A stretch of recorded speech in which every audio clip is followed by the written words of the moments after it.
네, 우리 시간 같이 하나님의 말씀 같이 읽기 원합니다. 오늘 우리에게 주신 하나님의 말씀은 요한복음 1장 1절부터 8절까지의 말씀입니다. 우리 한 목소리로 같이 읽기 원합니다. 요한복음 1장 1절에서 8절까지의 말씀입니다. 같이 읽겠습니다. 태초에 말씀이 계시니라. 이 말씀이 하나님과 함께 계셨으니 이 말씀은 곧 하나님이시니라. 그가 태초에 하나님과 함께 계셨고 지은 바 되었으니 지은 것이 하나도 그가 없이는 된 것이 없느니라. 그 안에 생명이 있었으니 이 생명은 사람들의 빛이라. 빛이 어둠에 비치되 어둠이 깨닫지 못하더라. 하나님께로부터 보내심을 받은 사람이 있으니 그의 이름은 요한이라. 그가 증언하러 왔으니 그 빛에 대하여 증언하고 모든 사람이 자기로 말미암아 믿게 하려 함이라. 그는 이 빛이 아니요 이 빛에 대하여 증언하러 온 자라. 아멘. 여러분 날이 참 좋았는데요. 어제까지. 오늘은 조금 흐려서 별로입니다. 여러분 겨울 지나가고 2026년에 봄이 시작되었습니다. 여러분 봄을 시작하는 이 성경의 절기가 있다라는 것 혹시 알고 계시나요? 참고로 제 생일은 지났는데요. 2월 4일입니다. 2월 4일은 제 생일인데 많은 달력에 이렇게 적혀 있습니다. 입춘이요. 제 생일이 봄을 알리는 날입니다. 그런데요, 더 중요한 것은 사순절이 이 봄과 함께 시작된다라는 것이죠. 여러분 오늘이 그래서 사순절의 첫 번째 주일입니다. 먼저 여러분에게 질문을 하나 드릴 텐데 대답하지 않으셔도 돼요. 여러분 사순절이 무엇인지 혹시 아세요?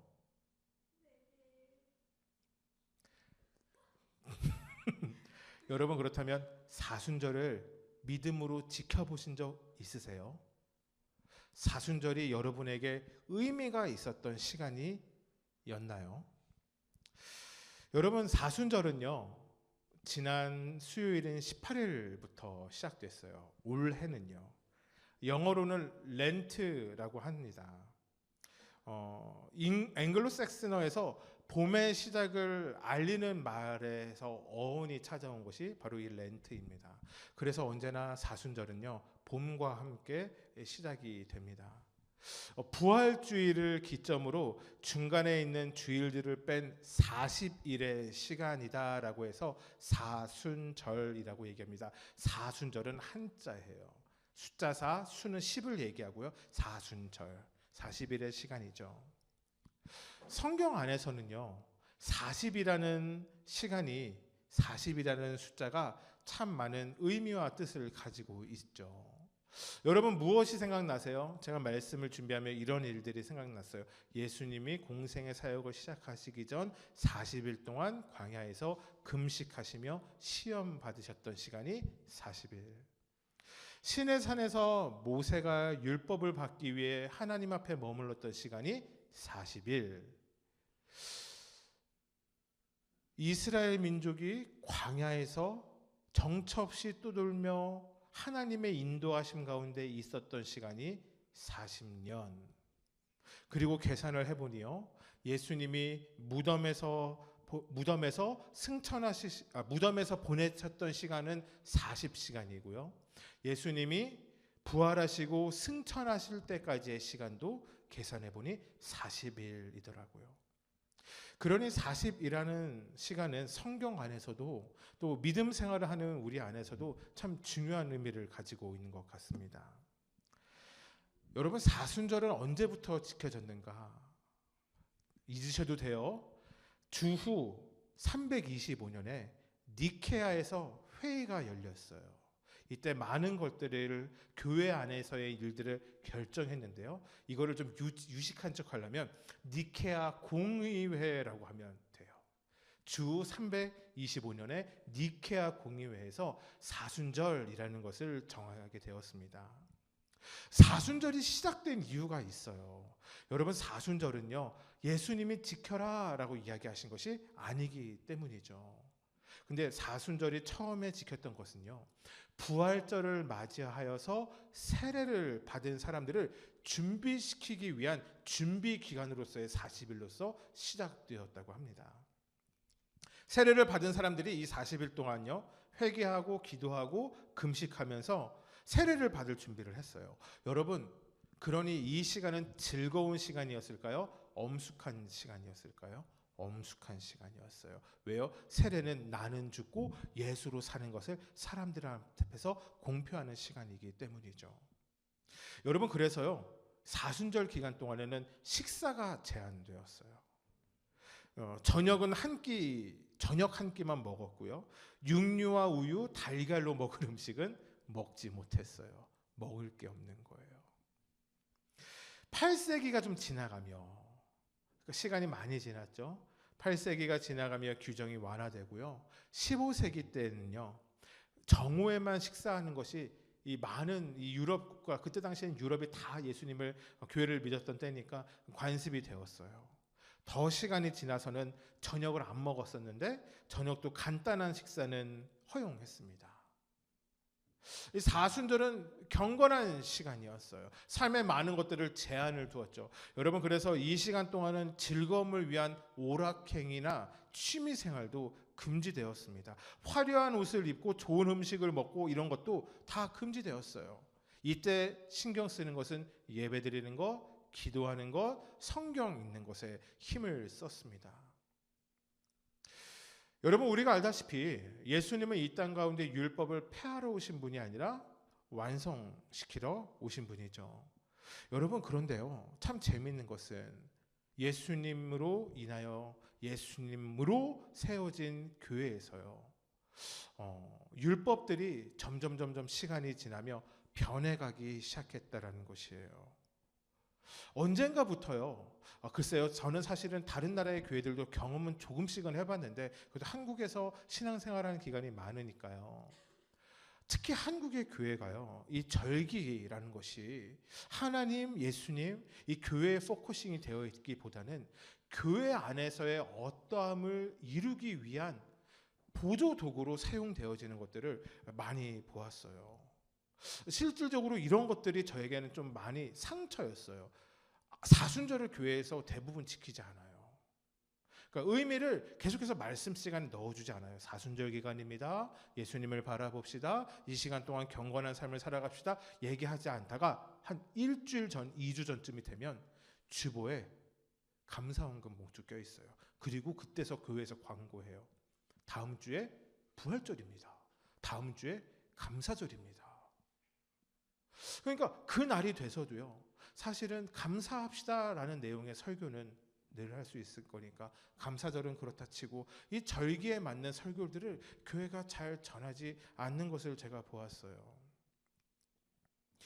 지금은 그렇지 않지만 저는 지금도 그런 면이 있는 것 같아요. 참 감정적이고 즉흥적인 사람일 때가 있었어요. 그래서 제가 젊을 때는 이렇게도 생각을 해보았어요. 내가 언젠가 교회를 개척해서 담임 목사가 되면, 내가 언젠가 어느 교회에 담임이 되게 되면 크리스마스랑 부활절을 제외하고 교회에서 아무런 절기도 지키지 않을 거야. 왜요? 한국 교회가 그것을 원하지 않는 것처럼 보여줬거든요. 아무도 그런 것을 가리키는 교회가 없으니까. 근데 제가 교회를 개척하며 이 시간을 보내며 이 생각이 얼마나 잘못되고 위험한 것인지를 좀 깨닫게 되었어요. 여러분, 오카는 목사님, 모르시는 분도 있고 저는 잘 알고 있는데, 돌아가신 오카는 목사님이 이런 이야기를 하셨어요. 더 이상 눈물이 없는 기독교는 천박한 종교가 될 것이다. 저는 이 말이 이렇게 들렸어요. 여러분, 우리가 신앙생활을 하며 많은 절기와 많은 예배와 많은 프로그램에 진정한 마음을 담지 않는다면, 우리가 예수 그리스도의 십자가를 묵상하지 않는 교회라면, 그래서 우리의 삶에 눈물이 말아버리면 여러분, 교회는 천박해지는 것이에요. 사랑하는 성도 여러분, 그래서 우리에게 사순절, 여러분 이 시간이 절기 이상의 의미가 되어지는 정말 은혜의 시간이 되었으면 좋겠다라는 생각이 들어요. 그래서 우리 교회는 이번 봄이 찾아오는 이 시간 동안 예수님이 주인공 된 시간을 함께 보내려고 합니다. 먼저는 말씀입니다. 요한복음 말씀을 6주 동안 오늘부터 시작해서 말씀을 준비했어요. 그리고 요한복음으로 준비된 묵상집이 매주 나갑니다. 우리 중에는 성경 말씀을 보는 것이 익숙한 분도 있고요. 설교를 듣는 것이 익숙한 분도 있고요. 어떤 분은 성경을 그냥 필사하는 것이 익숙한 분도 있으리라 생각해요. 그런데 제가 그 옆에 질문을 달아놓았어요. 질문이 답하기 쉬운 것도 있고 답하기 어려운 것도 있어요. 그래서요, 우리가 이번 주부터 앞으로의 6주 시간의 점심 시간은요, 제가 점심 시간을 이제 뭐 다 아시겠지만 제가 점심을 준비하지 않습니까? 제가 점심을 간단히 좀 준비할 수 있게 음식을 해오고, 그 시간 예배가 끝나고 식사를 하는 교제 시간 동안에 이 한 주 동안 있었던 묵상집에서 이해가 되지 않는 것 혹은 나누고 싶은 것을 나누는 교제의 시간을 가져보려고 합니다. 제가 매일 묵상에 4가지 질문을 적어 놓았어요. 1번은 항상 똑같아요. 뭐냐면 어떤 말씀이 가장 좋았는가를 적어 보시는 거예요. 그 말씀이 단순히 좋은 것도 좋고요. 내 마음에 위로가 되었다라는 것도 좋고요. 여러분의 마음을 울리는 것을 적으셨으면 좋겠어요. 이전에 중요한 게 있어요. 여러분 말씀을 보기 전에 먼저 해야 되는 것이 있는데 기도하는 것이에요. 기도하고 그 다음에 이렇게 기도하셔야 돼요. 하나님, 제가 이 말씀을 잘 깨달을 수 있게 성령으로 조명하여 말씀을 보게 해주세요. 성령님의 조명 어렵죠? 성령의 도우심으로 말씀을 보게 해주세요 라고 하고 묵상집을 피시고 묵상을 하시면 좋을 것 같아요. 그 다음에 또 중요한 것이 4번입니다. 4번은 어제의 감사와 오늘의 기도 제목을 날마다 적는 것이에요. 여러분, 우리가 매일 감사할 것이 없을 수 있고요. 매일의 기도 제목이 없을 수 있어요. 여러분, 그래도 감사는요, 정말 감사한 거 매일 바뀌는 것들을 적으시면 좋겠고요. 기도 제목은 반복되셔도 되지만 우리가 작은 것들이라도 하나님한테 올리는 시간이 되었으면 좋겠어요. 여러분, 제가 그래서 그 기도 제목은 제가 잘 취합을 해서 제가 목자의 마음으로 다 품고 여러분을 위해서 기도하려고 합니다. 제발 이번에는 우주정복 이런 거 적으시면 주님이 기뻐하시지 않으세요? 신앙생활을 어린아이들이 있어서 장난으로 할 수 있다고 하지만 아니요. 그거 아세요? 어린아이들도 죽어요. 어릴 때 죽는 아이들도 많아요. 우리의 삶이 어떻게 흘러갈지 몰라요. 그래서 하나님과의 관계는 나이에 상관없이 진정성이 있어야 돼요. 갑자기 좀 다른 얘기인데요. 저는 이런 것은 괜찮은 것 같아요. 예배를 드리고 있는데 생리 현상이 심해요. 그러면 화장실을 갔다 올 수 있어요. 저는 그거 아세요? 이 안에 물이 담겨져 있지 않고 커피 담겨져 있어요. 제가 설교를 하다 보면 가끔씩 지칠 때가 있어서 커피를 마시면서 설교를 하면 좀 좋더라고요. 예배 시간에 잠 깨기 위해서 커피 드셔도 돼요. 그런데 중요한 것은 예배를 드리는 다른 내 마음의 중심에는 다른 것이 들어와 있어서는 안 돼요. 예수님을 바라봐야지 이 시간이 내가 누리는 시간이 아니라 하나님께 드려지는 시간이지 라는 마음으로 신앙생활 하시길 주님으로 축복합니다. 중요한 것은 이거죠. 이 사순절이 지나고 나면 부활하신 예수님과 함께하는 즐거운 부활절이 찾아온다라는 것이에요. 여러분, 사순절 십자의 고난에 참여하며 예수 그리스도 부활의 영광이 우리의 기쁨이 되어지는 시간 되길 주님을 축복합니다. 아멘. 이제 오늘의 말씀 시작해 볼까요? 42분, 찬양이 15분, 광고 20분. 이제 얼마 안 된 것 같아요. 여러분, 오늘의 말씀의 제목이 무엇이죠? 우리 같이 한번 읽어볼까요? 시작. 말씀으로 오신 예수 그리스도. 여러분, 그렇습니다. 여러분, 예수님이 이 땅에 오셨다라는 건 우리가 다 알고 있죠. 근데 예수님이 우리에게 무엇으로 오셨냐라는 것이에요. 그 시작이 무엇이었냐? 말씀으로 오셨다. 요한복음의 저자는요, 예수님의 사랑하는 제자, 스스로 예수님을 가장 사랑하는 제자라고 이야기했던 바로 사도 요한이었습니다. 여러분, 그래서 오늘은 앞으로의 말씀은요, 요한복음에서 있었던 예수님의 사역들을 중심으로 말씀이 전해지지만, 오늘은 예수님이 이 땅엔 태어나셨지만 세례 요한이 그 예수님을 바라보며 어떤 마음으로 예수님을 사도 요한과 함께 소개하고 있는지를 오늘 말씀을 통해서 객관처럼 조금 바라보려고 합니다. 사도 요한 오늘 말씀 이렇게 시작합니다. 1절 말씀 시작. 태초에 말씀이 계시니라. 이 말씀이 하나님과 함께 계셨으니 이 말씀은 곧 하나님이시니라. 아멘. 먼저 이 말씀을 보면 창세기 1장 1절이 떠올린다. 그러면 여러분 성경 좀 읽으신 분이에요. 창세기 1장 1절 이렇게 되어 있죠. 태초에 하나님이 천지를 창조하시니라. 여러분 비슷하지 않아요? 태초에 말씀이 계시니라. 이것과 태초에 하나님이 천지를 창조하시니라. 여러분, 그러니 우리는 자연스럽게 이런 생각을 할 수 있습니다. 이 세상의 시작에 하나님이 천지를 지으셨구나. 그리고 요한복음 말씀을 보게 되니 그 같은 시간에 말씀이 계셨구나.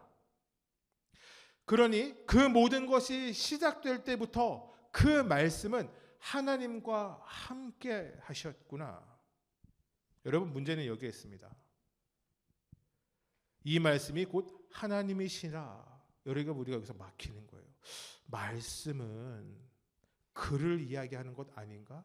글을 소리로 내서 읽는 것을 말씀이라고 이야기하는 것 아닌가? 말씀이 하나님과 함께 있었다라고 하는 그 말씀의 존재에 대해서 우리는 질문할 수 있게 됩니다. 이런 생각이 드는 거죠. 하나님은 하나님이고 말씀은 말씀이지 어떻게 말씀이 하나님이 될 수 있지?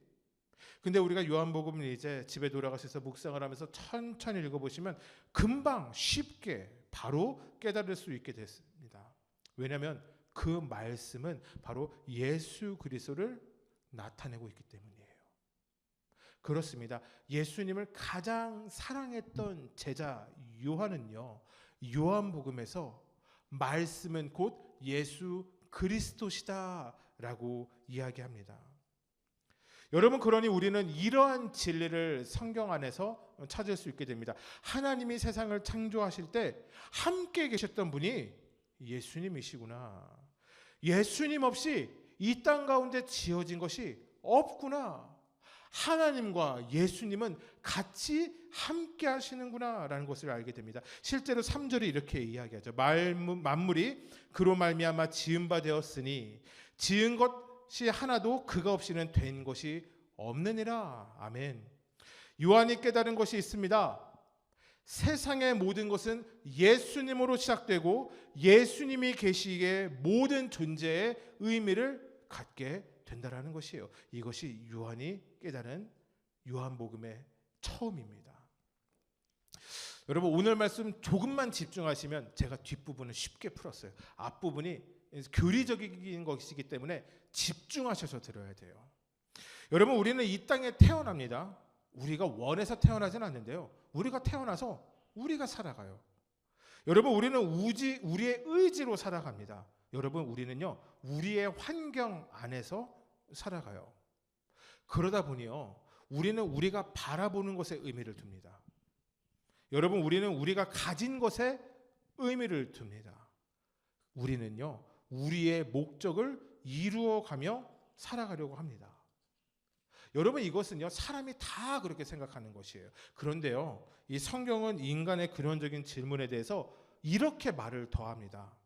예수님이 우리의 삶의 근원 되신다라는 것이에요. 예수님이 우리의 삶의 모든 것 되신다라는 것이에요. 그런데 이 시대의 문제는 이것이죠. 인간은 스스로 그 말씀을 버리고 말씀의 대체제를 만들기 시작했다라는 것이에요.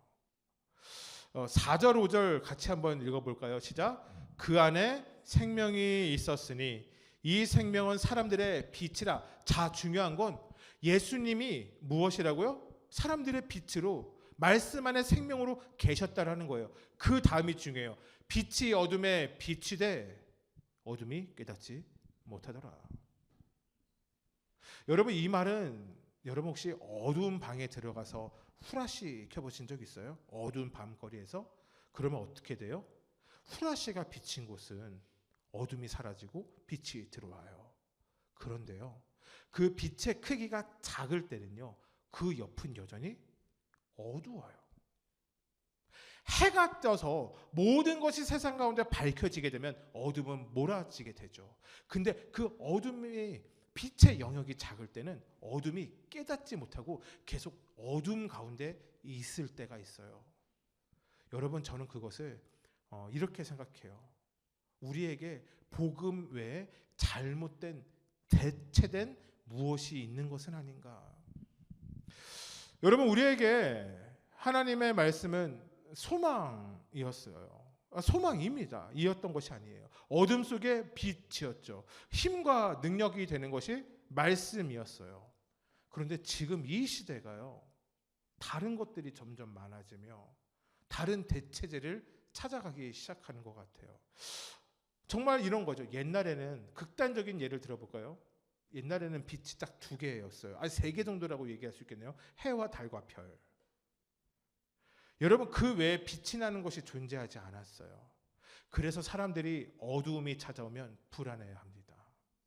어두움이 찾아오면 집 안으로 들어가서 집의 문을 걸어 잠궜어요. 언젠가 사람들이 불을 사용하기 시작했고, 불안감은 사라지고 인류의 역사는 점점 발전하기 시작했어요. 이 불은요, 에너지라는 것은요, 인류의 문화와 과거에 엄청난 드라이브를 줬어요. 여러분 생각해 보세요. 옛날에 7시면 사람들이 다 자야 되는 거예요. 요즘에 1시, 2시까지. 우리나라에, 북한은 좀 아닌 것 같은데요, 우리나라에 전기가 없어서 불 못 켜서 공부 못하는 사람 없잖아요. 해가 지면 동굴이나 집에 들어가서 자야만 했어요. 하루에 반밖에 사용할 수 없었어요. 여러분, 그런데 이제는 그렇지가 않죠. 인간이 원하는 것만큼 모든 것을 사용할 수 있게 되었어요. 결국에는 이거는 신학적인 이야기는 아닌데, 인간은 어디까지 발전하게 되냐면 사용하지 말아야 될 불까지 사용했어요. 저는 그 중에 하나가 원자력 발전이라고 생각해요. 여러분 혹시 애들은 못 봤을 것 같고 어른들 중에 체르노빌 사건 아세요? 체르노빌 원자폭탄, 원자력 발전소에서 일어났던 사고요. 그게 드라마로도 나왔었거든요. 제가 그 드라마를 이렇게 유튜브에 보면 한 10시간짜리 드라마인데 한 1시간 반짜리로 압축해 놓은 거 있어요. 제가 그걸로 봤거든요. 재밌더라고요. 근데 이 드라마가 처음 시작할 때 그 원자력 발전소 앞에 불의 그림이 있고 그 밑에 이렇게 써 있어요. 꺼지지 않는 불. 여러분, 그런데 너무 무섭지 않아요? 여러분, 우리가 불을 사용할 수 있는 건 불을 컨트롤할 수 있어서예요. 끄고 우리가 필요할 땐 켜고. 원자력은요, 한번 켜지면 꺼지지가 않아요. 근데 이 불이 어떻게 돼요? 결과적으로 사고가 나요. 그 땅이 지금 40년이 지났는데 지금도 원자력 수치가 높아서 그 땅은 버려진 땅이 되었어요. 아까도 얘기했지만 신학적으로, 성경적으로 봤을 때 원자력 발전은 성경적이지 않습니다. 이 얘기를 하는 것이 아니에요. 사람의 욕심이 끝이 없어서, 사람의 과학이 앞으로 나아가는 것에만 관심이 있어서 멈추지 않고 계속 나아가는 것을 이야기해요. 저는 이러한 것들을 이렇게 얘기하고 싶어요. 우리의 삶에는 오염된 대체제가 너무나도 많아졌다라는 거예요. 대체제예요. 마치 이런 거죠. 밥을 안 먹으면 빵 먹으면 되지. 이게 대체제예요. 근데 복음이 대체되기 시작한 거예요. 근데 잘못된 대체제예요. 그래서 오염된 대체제가 우리 애들에게 있다라는 것 같아요. 제가 몇 가지를 생각해 봐요. 그 중에 하나는 뭐냐면, 인간이 만든 잘못된 오염된 대체제 중에 하나가, 대표적인 것이 돈이에요. 돈.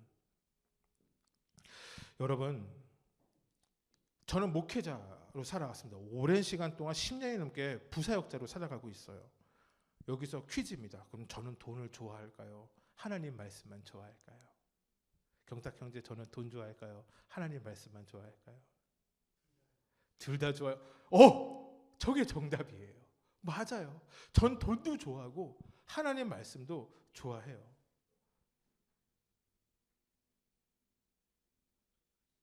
밥도 좋아한다고요. 그래요. 전 밥도 좋아해요. 제가 하고 싶은 얘기는 이거죠. 돈은요, 이 세상을 살아가는데 참 유용하고 삶을 쉽게 만들고 많은 힘과 권력을 주는 것. 여러분, 이것이 이 시대의 돈입니다. 저는 이렇게 얘기할 수 있어요. 만약 하나님이 계시지 않는다면 가장 큰 힘을 가진 것은 돈일 겁니다. 여러분, 그런데 돈은 사실상 돈일 뿐입니다. 그래서 우리 믿는 우리 크리스천들은요, 돈을 이렇게 바라봐야 돼요. 사랑의 대상으로 바라보는 것이 아니라 사용의 대상으로 바라봐야 돼요. 그것이 우리가 돈을 바라보는 우리의 시선이 되어야 합니다. 근데 이것이 참 어렵죠. 여러분, 우리나라의 경제가 요즘 참 혼란한 시간인 것 같아요. 여러분, 원화가 가치가 점점 떨어져 가고 있다는 거 아세요? 그래서 달러가 비싸지는 거예요. 여러분, 원화가 떨어져서 또 좋은 현상은 외국 관광객이 우리나라에 많이 들어온대요. 뭐 이거 좋은 거 같기도 하고. 중요한 건 뭐냐면 원화의 가치는 떨어지는데 우리나라 주식 코스피는 점점 올라가요. 나라는 돈이 없다라고 하는데요, 많은 곳곳에 많은 돈이 쓰여지는 것을 보게 돼요. 자영업자들이 어려워서 IMF 이후로 가장 많이 폐업을 하는 시간인데요. 혹시 두존쿠가 무엇인지 아시나요? 최 집사님? 모르세요. 조금 두존쿠를 알아요. 젊으신 분인데. 손녀들한테 한번 물어보세요. 경탁 형제님 두존쿠 아세요? 아시죠? 두바이 쫀득 쿠키. 여러분, 그게 찹쌀떡만 한 게 비싼 건 15,000원까지 한다고 하더라고요. 싼 거는 6,000원. 없어서 못 팔아요. 매진돼서 못 팔더라고요. 신기하지 않아요? 자영업자들은 망하는데 그 주먹만한 거 디저트 하나에 15,000원씩 주고도 없어서 못 파는 게 지금 이 나라의 모습입니다. 여러분, 우리는 참 돈이 된다라는 뉴스에 관심을 참 쉽게 가져요. 솔직히 말해볼까요? 여러분의 핸드폰에 두 가지 뉴스가 떴어요. 1번 뉴스와 2번 뉴스를 선택해서 볼 수 있어요. 첫 번째 뉴스는 이것이에요. 예수 그리스도가 우리를 위하여 죽으시고 부활하셨다. 1번 뉴스. 2번 뉴스는 이거예요. 여러분이 가지고 있는 집, 여러분이 가지고 있는 부동산, 집이 부동산이죠. 여러분이 가지고 있는 주식, 이런 여러분들이 투자한 것이 갑자기 급등했다. 혹은 무엇에 투자하면 확실히 돈을 벌 수 있다라고 한다면 여러분은, 우리는 솔직히 핸드폰을 열어서 예수 그리스도가 죽으시고 부활하셨다라는 뉴스를 클릭해서 보실 것 같아요? 아니면 우리의 이익이 담겨져 있는 2번 뉴스를 눌러서 보실 것 같아요? 힘든 우리의 삶에 참 우울하고 지쳐있는 마음에, 우리의 마음에 이 인생을 아름답게 변할 뉴스는 첫 번째일까요? 두 번째일까요? 여러분의 삶의 돈이 복음의 대체제가 되고 있다면 말씀으로 돌아가야 하지 않을까요? 두 번째 대체된 복음은 저는 지금 2026년 우리나라에서 정치라고 생각합니다. 우리나라 가장 안타까운 현실은 극단적으로 정치가 나뉘어진 상황입니다. 이런 때가 없었어요. 서로 사이는 안 좋았는데요, 이제는 견원지간보다 왼수가 되었어요. 옛날에는 정치하는 사람들만 서로가 왼수였는데요, 그 정치를 지지하는 사람들도 이제는 왼수가 되었어요. 예전에는 그래서 중도층이 많았어요. 그래서 정책을 보고 사람을 보고 정치의 어떠함을 결정했는데 이제는 그냥 이념의 갈등 가운데 우리나라가 나뉘어져 있어요. 많은 사람들이 이렇게 착각을 해요. 정치가 아니면 정치 방책이 올바르면 우리의 삶이 올바라질 것이라고 생각해요. 여러분들도 그렇게 생각하시죠? 좋은 정책이 우리나라를 구원하실 것 같죠? 여러분, 그런데 절대로 그렇지 않은 거 아세요? 이 땅에는 수많은 나라가 있었고요, 수많은 정치가가 있었고요, 성공하고 실패한 사람들이 있었어요. 각자의 올바름을 서로 주장했지만 결국 완전하고 아름답게 완성되어지는 나라는 그 어디에서도 단 한 번도 존재하지 않았기 때문이에요. 많은 사람들이 정치의 결정으로 경제와 사회의 국가와 운명이 좌우될 거라 믿습니다. 그러니 누군가는 이쪽에 누구를 끌어내려야 되고요, 누군가는 저쪽에 누군가를 제거시켜야 돼요.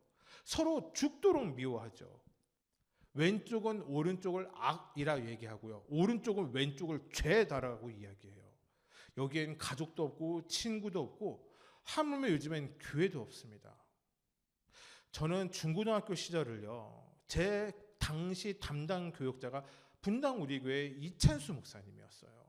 제가 이찬수 목사님과 5년의 말씀을 들었었어요. 이찬수 목사님이 제가 군대가 있을 때, 군대 가기 직전에 분당 우리를 교회를 개척하시며 나갔었죠. 이찬수 목사님이 1월 달에 들어가면서 나라를 위해서 기도하자라고 얘기를 했는데요. 수많은 사람이 그 얘기를 온라인으로 듣고 분당 우리에게 전화해서 컴플레인 했다라는 거예요. 왜냐하면 보여지기로, 해석되어지기로 이찬수 목사님의 정치 선양이 그 설교를 듣는 사람들의 마음과 반대에 있었기 때문이에요. 그래서 사과하라고 하라고, 네가 목사가 맞냐라고 얘기하고, 이런 일들이 있어서 분당 우리 교회 홈페이지에 공고문이 계속됐어요. 성도 여러분, 그것이 아닙니다. 나라를 위해 기도하는 것이 무엇이 잘못됐습니까? 이런 식으로 공지가 계속 떴어요. 참 신기하죠. 여러분, 복음을 정치로 대체하면 불쌍한 인생이 됩니다. 또 이 시대에 잘못된, 대체된 복음이 있어요. 저는 그것이 성공과 자아실현이라고 생각합니다. 이렇게 이야기하면 편할 것 같아요. 이 시대는요, 성공한 사람이 승리자라고 얘기해요. 문제는요, 성공한 사람이 몇이 없거든요. 여러분 주위에 성공한 사람이 있으세요? 제 주위에는, 그러니까 성공의 기준을 어디에 봐야 되는지는 모르겠는데, 세상의 성공의 기준이 이거죠. 한 100억 정도 되는 아파트, 20억 정도 되는 차, 수많은 어쨌든 자산들이 있으면 성공했다라고 얘기하는데, 그런 사람들이 우리나라에 많지 않아요. 그러니까 성공한 사람을 찾지 못하니까 그 다음이 뭐냐면 자아실현한 사람들이 이 시대에 성공한 사람들이라고 얘기해요. 여러분 이런 말 알죠? 소확행. 소확행이 뭐예요? 몰라요? 저만 알아요? 소소하지만 확실한 행복이 소확행이에요. 다른 말로 이렇게 이야기할 수 있을 것 같아요. 이 시대는요, 자아 실현하는 것, 그러니까 내가 원하는 것을 이루며 누리며 꿈꾸며 살아가는 것이 복음이다라고 이야기하는 시대에 우리가 살고 있다라는 것이에요. 결과적으로 자신을 만족하는 삶을 살아가는 것이 예수 그리스도의 무엇이 아니라 스스로의 원함으로 채워가는 것이죠. 그래서 사실은 요즘 제가 청년들 사역을 많이 했지만, 많은 사람들이 이제는 당신에게 있어서 정말 소중한 가치가 무엇입니까? 라고 하면 인생의 목표, 그 다음에 소명이나 사명, 하나님의 나라라고 이야기하는 믿는 청년들도 점점 사라져가고 있는 것을 봐요. 믿는 청년들에게도 당신의 인생의 가치가 무엇이냐라고 하면 다 정말 세상적인 기준과 크게 벗어나지 않은 것을 너무나도 많이 보았기 때문이에요. 여러분, 예수님이 우리에게 이렇게 말씀하셨죠. 너희는 먼저 그의 나라와 그의 의를 구하라. 그리하면 그 모든 것을 너희에게 더하시리라. 여러분, 근데 이 시대의 성경이 바뀌었나 봐요. 마치 이렇게요. 너희는 나중에 그의 나라와 그의 의를 구하라. 먼저는 너의 것을 이루고 누리어라. 라고 바뀐 것 같은 성경을 우리가 보고 있는 것 같아요. 많은 그리스도인들이요, 세상 사람들은 논외로 치고요, 많은 그리스도인들이 주일에 자신에게 찾아올 섬김을 기대하기보다 친구들과 함께 떠날 해외여행을 기대합니다. 그렇죠? 여러분, 우리는 헌신하고 하나님의 나라, 이 교회에 관심을 두는 것보다 내 입속을 채우는 것에 더 관심을 둘 때가 많습니다. 인생의 성공과 행복이요, 교회의 어려움을 바라보는 것보다 즐겁기 때문에 여러분, 정말 우리는 이 사순절의 기간 동안에 말씀 앞에서 우리는 복음으로 잘 살아가고 있는가를 점검해 보아야 하지 않을까요? 여러분, 그래서 정말 우리가 바라봐야 하는 것이 있습니다. 바로 온전한 말씀으로 이 땅 가운데 오신 예수 그리스도이죠.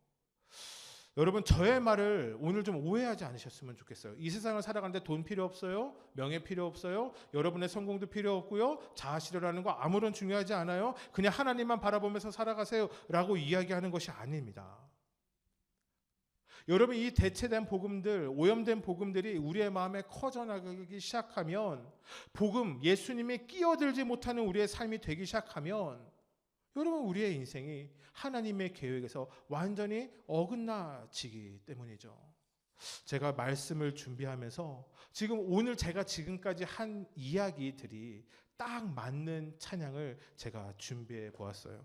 자막이 준비가 안 됐죠. 그렇죠? 제가 이걸 한번 했어요. 제가 한번 지금이라도 한번 띄워볼 수 있는 많은 이들 말하고라는 찬양이거든요. 많은 이들 말하고 그냥 통째로 그냥 크기로 이렇게 이미지로 해서 그냥 띄워버리시면 될 것 같아요. 제가 한번 이 찬양을 불러볼게요. 이 찬양의 부제는 다시 복음 앞에예요.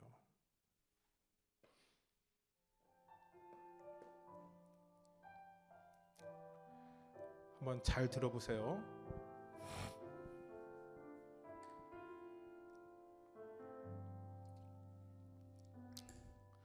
많은 이들 말하고 많은 이들 노래는 하지만 정작 가진 않는 길, 두려운 생각보다 많이 힘들고 험한 길보단 그저 말로만 가려기에 점점 멀어져만 가네. 내게 생명 주었던 그 길 점점 이용하려 하네.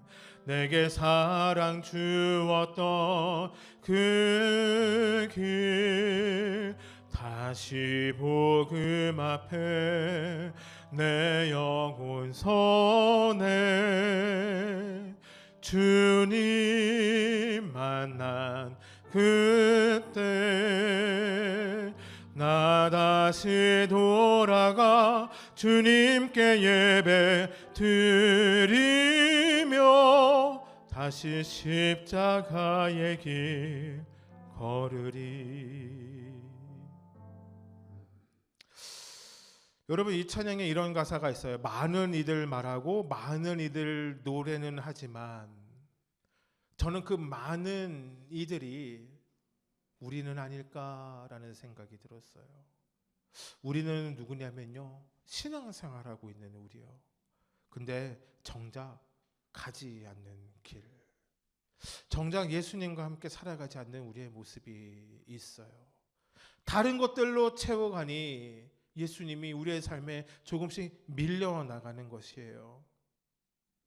두려운 생각, 많이 힘들니 험한 길보다 그저 말로만 가려 하려고 한 거예요. 여러분 우리가 그런 건 너무 많이 하지 않아요? 나 예수님 믿어. 이번 주에 이런 질문이 있어요. 예수님이 제자로 이번 주 묵상집에 이런 질문이 있어요. 예수님이 제자들을 부르시는 장면 가운데 제가 이렇게 써놨거든요. 제자로 부르신 가운데 제자는 포기하고 제자로 살아가야 합니다. 근데 그 다음 질문이 이것이에요. 그래서 당신은 포기한 것이 있습니까? 당신은 제자입니까? 제가 그 질문을 적으면서 참 저에게도 많은 갈등이 일어나는 것을 보게 되었어요. 내가 포기한 것은 무엇이지? 그것이 절대적이다라고 이야기할 수 있을 만큼 예수님을 위해서 포기한 것일까? 여러분 빛이 없다면 우리는 살아갈 수 없어요. 여러분 그래서 중요한 것은 빛 대신 예수님께서 말씀으로 우리에게 와 주셨다라는 것이에요. 여러분 이것이 복음입니다. 여러분 그 안에 생명이 있었으니 이 생명은 사람들의 빛이라. 빛이 어둠에 비치되 어둠이 깨닫지 못하더라. 여러분 왜 어둠이 깨닫지 못했을까요? 단순합니다. 빛을 바라보지 않아서예요. 어두움과 두려움으로 빛을 피하니 빛을 깨닫지 못하는 것이 되었어요. 여러분, 예수님을 빛으로 깨닫는 것은 쉬운 일일까요? 어려운 일일까요? 저는 알 수 있어요. 어려운 일이에요. 여러분, 그래서 바로 이 다음에 누가 등장하느냐? 오늘의 두 번째 주인공 세례 요한이 등장합니다. 여러분, 6절부터 8절까지의 말씀 우리 한 목소리로 같이 읽어볼까요? 시작. 하나님께로부터 보내심을 받은 사람이 있으니 그의 이름은 요한이라. 그가 증언하러 왔으니 곧 빛에 대하여 증언하고 모든 사람이 자기로 말미암아 믿게 하려 함이라. 이 다음이 중요해요. 그는 이 빛이 아니요 이 빛에 대하여 증언하러 온 자라. 여러분, 빛이 왔으나 빛을 깨닫지 못하는 이 세상을 두고 하나님은 부르신 사람이 있어요. 누구예요? 세례 요한이에요. 세례 요한은 무엇이에요? 그 사람이 빛이었나요? 아니요. 그는 빛이 아니었어요. 그런데 그는 무엇을 하나요? 빛에 대하여 증언할 수 있었던 사람이라는 것이에요. 여러분, 하나님이 쓰시는 한 사람이라는 책을 쓰신 이문미 선교사님이란 분이 있어요. 실제로 이문미 선교사님 구글에 치면요, 제가 어저께 들어가서 봤거든요. 들어가면 개인 홈페이지가 있고 거기에 사역 이런 것들이 잘 적혀져 있으니 궁금하신 분은 한번 들어가서 찾아보시는 것도 참 좋을 것 같아요. 아프리카에서 사역하시는 선교사님이에요. 여자분이시고요. 여러분, 이분이 젊었을 때 하나님의 소명을 받고요, 미국에서 사역을 시작했는데 제가 알기로는 한국에서 자라다가 미국으로 건너가셨어요. 그래서 이분에게 장점이 있었는데 미국말도 잘하고 한국말도 잘하는 거예요. 제가 미국에서 살아봤지만요, 지금은 그렇지 않아요. 여러분 시대는 그렇지 않은데 제 시대는요, 저의 윗 부모 세대가 애들을 데리고 미국에 가서 한국에 태어나서 미국을 갔던, 미국에서 애가 태어났더니요, 가정 안에서 영어를 안 썼어요. 아니, 한국말을 안 썼어요. 왜냐면 애들이 영어가 안 늘까 봐. 그러니까 40대, 30대에 간 부모들이 미국 가서 제일 고생한 게 뭐냐면 영어예요. 영어가 힘들어요. 그러니까 집에서 자식을 낳으면, 자식이 있으면 영어를 한마디도 안 해요. 그래서 어떤 일이 일어난지 알아요? 가정의 대화가 사라져요. 그 다음에 이런 일이 일어나요. 애들이 한국말로 말하려고 하잖아요. 그러면 얘기해 봐. Hey! 자식한테 이러게. 사실은 저희 큰어머니가 그랬었어요. 큰어머니가 가끔씩 제 설교를 보는 걸로 알고 있는데, 중요한 건 이거예요. 한국말로 말하지 마, 줄리앙. 이렇게 얘기했거든요. 그러면 어떻게 되냐면 엄마는 한국말로 얘기하고요, 애는 알아듣는데 영어로 얘기해요. 한국말을 못해요. 한국 사람인데 미국 간 지 얼마 안 됐어요. 한국에서 태어나고 초등학교도 다녔는데 한국말을 못해요. 이문비 선교사님은 그렇지 않았어요. 그래서 미국 안에서 청소년 사역을 하셨는데 아주 기가 막히게 잘하는 청소년 사역자로 성장하게 되었어요. 저는 잘 모르는데 갑자기 이분이 선교사로 방향이 틀리게 되었어요. 아프리카로 선교사로 떠나게 되었습니다. 결국 케냐에 도착해서 사역을 시작하시기 전에 선교센터에서 머물렀는데요, 거기에 자신을 도와주던 경비원이 있었어요. 그러니까 이렇게 경비원이라고 하면 그렇게 막 경찰이 아니라요. 저도 아프리카에서 사역을 해봤었지만 선교사님들이 머무르는 곳에 워낙 치안이 안 좋으니까 마사이들, 용맹한 부족들을 이렇게 고용을 해요. 그럼 밤에 와서 경비실에 있는 게 아니라요, 숲 같은 게 있잖아요. 거기에 검은 사람이 들어가서 이렇게 앉아 있어요. 그러면 눈 뜨면 눈만 보이거든요. 앉아 있다가 도둑 들어오면 칼로 찔러서 창으로 찌르고, 이런 경비원이었던 것 같아요. 그러니까 별 볼 일 없는 사람이었는데 그분에게 책을 하나 지원해주게 되고, 그 책을 읽고 나서 교제가 시작하다가 복음을 전하게 되고, 이 경비원이 하나님을 영접하게 되는 일이 일어납니다. 귀한 일이죠. 그러다가 어느 날 이 경비원이요, 이 선교사님한테 갑자기 이런 질문을 던져요. 선교사님 왜 아프리카에 오셨는지 아세요?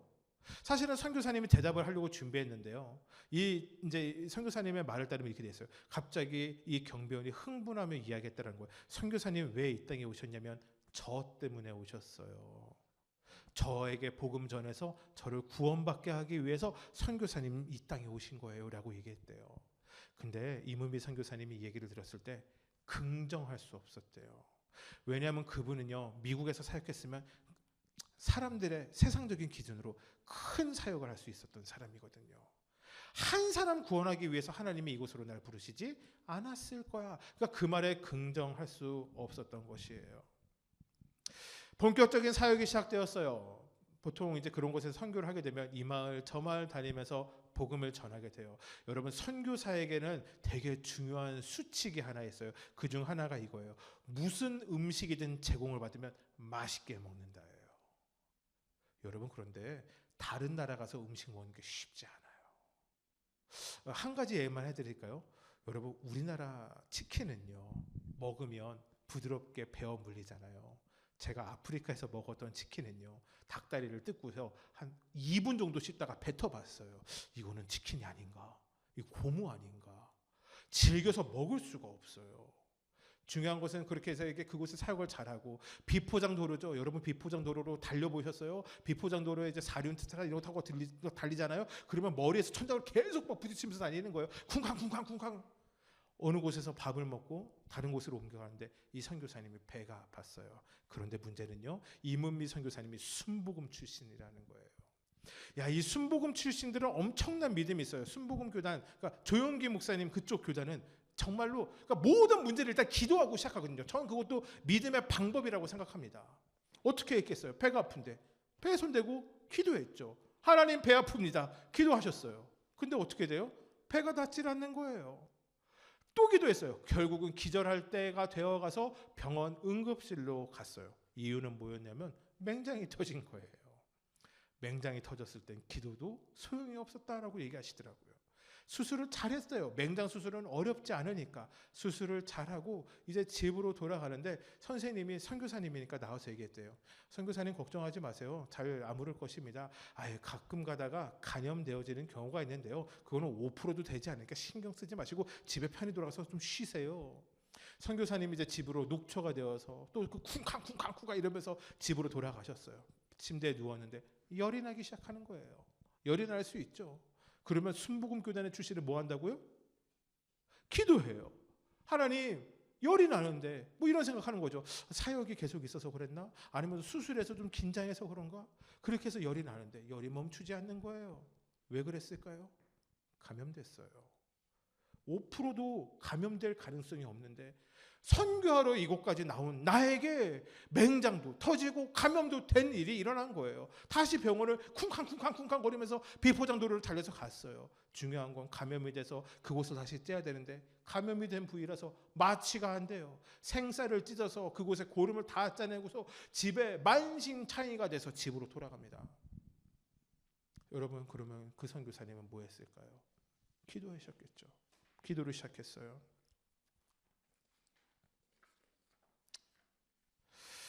세상 말로 이렇죠. 정말 재수가 없는 건가? 이렇게 기도를 시작했어요. 하나님, 저 누워 있으려고 아프리카 온 거 아니에요. 열정적으로 사역하고 풍성한 열매를 맺고 싶어요. 근데 그 고통의 시간 가운데 하나님이 선교사님에게 이렇게 말씀하셨다라고 해요. 은미야, 선교는 네가 하는 것이 아니라 내가 한다. 그러자 마음이 한참 상한 선교사님이 하나님한테 이렇게 대꾸를 합니다. 하나님, 그러면 저를 왜 이곳으로 부르셨어요? 이렇게 얘기하세요. 나는 너에게 사역의 열매를 원하는 것이 아니라 너의 삶의 열매를 원한다. 그제서야 아프리카로 넘어와서 처음으로 만났던 그 경비원했던 그 말, 자신을 위해 선교사님을 보내주셨다라는 말이 이해가 되기 시작했어요.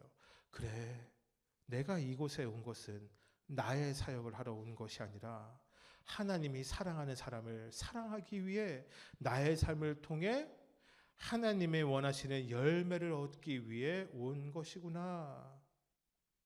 말씀 마무리해 볼까요? 여러분, 세례 요한이, 우리가 지금 세례 요한의 사역들은 아마 한 번 정도 말씀을 나누지 못할 거예요. 묵상집에 제가 그 묵상을 잘 다뤄놓으려고 해요. 세례 요한이 와서 예수님이 오시기 전까지 예수님이 오실 길을 준비합니다. 그리고 이렇게 얘기해요. 나는 광야에 외치는 자의 소리다. 이번 주에 그 묵상이 있어요. 제가 소리에 대해서 묵상을 해봤거든요. 지금의 소리는요, 저의 오늘의 소리는요, 유튜브에 영원히 기록되어져요. 근데 세례 요한이 있을 때 소리는요, 말을 하고 나면 사라져요. 세례 요한은요, 자신을 드러내기 위해서 온 사람이 아니라 말씀으로 오신 예수님을 소리로 증언하기 위해서 왔다라는 거예요. 오늘의 말씀을 보면 우리가 이러한 생각을 하게 됩니다. 첫 번째, 하나님 나의 삶에 대체된 복음으로 살아가고 있는 나의 모습은 없나요? 여러분 그렇다면 회개하고 말씀으로 돌아가면 됩니다.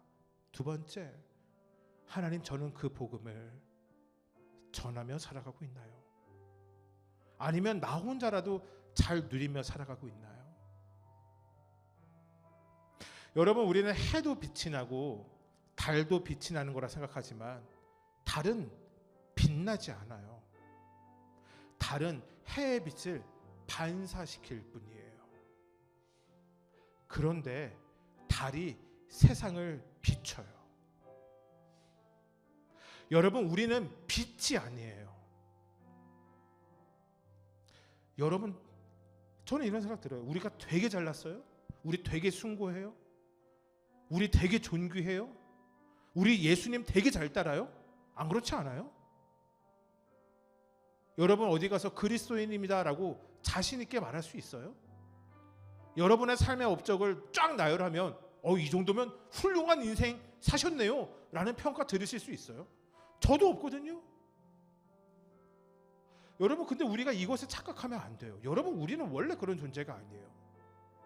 여러분 우리는 예수님을 비추면 돼요. 그것이 우리의 삶의 전부예요. 우리의 삶에 세상을 비칠 능력이 없어요. 여러분이 이번 사순절 말씀 묵상 잘 하잖아요. 그러면 훌륭한 사람 될까요? 안 그럴 가능성 훨씬 많아요. 중요한 건 뭔지 알아요?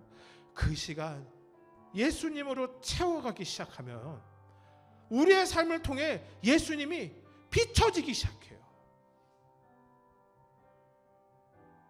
저는 정말 그러한 은혜의 시간이 저와 여러분에게 이번 시간을 통해서 열렸으면 좋겠어요. 청소년들 정신 똑바로 차리고 살아가세요. 우리 교회가 청소년을 위해서 제공하는 서비스가 없죠. 제가 지금 할 수 있는 여력이 없으니까요. 다른 교회들, 아니 이 세상에 많은 너희들 나이 또래 청소년들이 제공하는 거 없어도 하나님 잘 믿는 사람들 많았어요. 정신을 좀 차리셨으면 좋겠어요. 장년들도 마찬가지예요. 누리는 것이 전부가 아니에요. 여러분 우리에게 사명이 있지 않습니까? 그러니까 내가 할 수 없다라고 얘기하면 그 뒤에는 하나님은 계시지 않는다라는 말이에요. 내가 할 수 있다라는 말은요, 내가 잘났다라는 말이 아니에요. 나와 하나님이 함께 하신다라는 말이에요. 사순절 여러분에게 믿음의 도전을 합니다. 말씀으로 여러분의 삶을 풍성히 채워가십시오. 첫 번째. 두 번째, 이 시간 통화 예수님을 더 깊이 만나는 시간 되시길 정말 주님의 축복해요. 여러분 이 시간이 다 지나가고 부활절 아침에 우리의 삶에 다시 떠올랐을 때 이전에 없었던 새로운 은혜가 저와 여러분의 삶에 충만해지게 되길 주님의 축복합니다. 우리 딱 여기만 같이 한번 불러볼까요? 그 길 다시 복음 앞에, 다시 복음 앞에 내 영혼 선해 주님 만나 그때 나 다시 돌아가 주님께 예배 드리며 다시 십자가의 길 걸으리. 우리 같이 찬양합시다. 많은 이들 말하고 많은 이들 노래는 하지만 정작 가진 않는 길 두려운 생각보다 많이 힘들고 험한 길보다 그저 말로만 가려기에 점점 멀어져만 하네. 내게 생명 주었던 그 길 점점 이용하려 하네. 내게 사랑 주었던 그 길 다시 복음 앞에 내 영혼 선에 주님 만난 그때 나 다시 돌아가 주님께 예배 드리며 다시 십자가의 길 걸으리. 다시 복음 앞에 내 영혼 선에 주님 만난 그때 나 다시 돌아가 주님께 예배 드리며 다시 십자가의 길 걸으리. 여러분 우리 시간 같이 한번 믿음으로 좀 기도하며 나아갔으면 좋겠어요. 우리 기도하실 때 첫 번째 회개하며 기도합시다. 하나님, 나의 삶에 예수님이 아닌 다른 것으로 채워갔던 것 있다면 하나님 이 시간 주님 앞에 내려놓습니다. 하나님, 나의 삶이 주님으로 채워지는 인생 되게 하여 주시옵소서. 하나님, 나의 삶에 하나님 모든 주권자가 주님 되게 하여 주시옵소서. 주님으로 살아가며 주님으로 살아가는 우리 한 사람 한 사람 되게 하여 주시옵소서. 우리 시간 주여 한번 외치시고 믿음으로 기도하며 나아가기 원합니다. 주여.